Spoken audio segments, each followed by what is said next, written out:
Baseball. You've heard Brendan King's voice bring the action to life, turning moments into memories for the South Bend Cubs.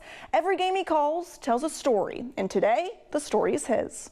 It ran inside on him. This one almost did too. A slider inward, but it missed him for ball one. If you've watched or listened to the South Bend Cubs, chances are you are familiar with the voice behind the action. It is Christmas in July here at Four Winds Field.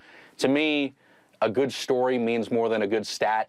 I think you can rattle off any number, and that's what any broadcaster can do. But when you can tell a guy's story about why the game means something to him, I think that makes the difference on the air. Brendan King has been perfecting his storytelling craft for years, a passion that runs in the family. Well, it all started because my grandfather, my dad's dad, worked in downtown Chicago in the 1950s and 60s, working actually in TV and radio advertising. And obviously radio was a big deal then because the Cubs have been on the radio for decades, White Sox too, Blackhawks, and then ultimately the Bears and the Bulls a little bit later. So I got told stories of that growing up. Brendan grew up in the south suburbs of Chicago, where he got his first real taste of broadcasting early on. My high school, Lincoln Way East, which is a big public school on the south side, had a broadcasting club. And when I was a freshman, there was a senior broadcasting football and basketball games. So I had an interest because of my grandfather's stories to get into it. And they gave me a shot to do a football game because the senior, for whatever reason, had to miss a game, and I remember I was terrible. And that kind of started it all. His first pro job took him to Boise, Idaho in the Northwest League.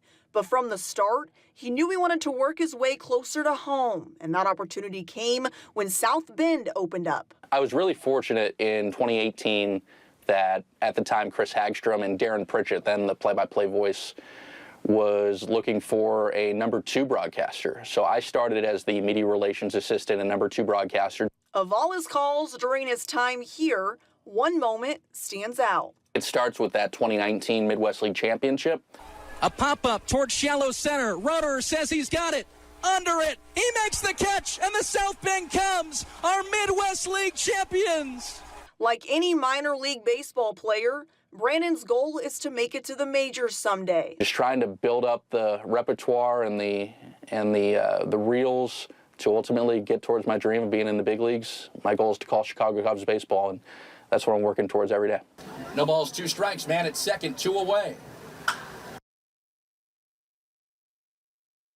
And it was so great interviewing him. And George, you actually listened to him on the radio. I do. I'm old, so I like listening to baseball on radio. Okay. And when I got to town, I tuned into the South Bend Cubs, and I just think, I mean, he's so young, and he really is. He's so good at just putting you on the field. Just yes. And it's natural. It's organic. It's not like he's reading off a note card or something. Exactly, so, and he's so young. He just turned 30, so he's got a big, bright future for him. Yep, you're going places, Brandon.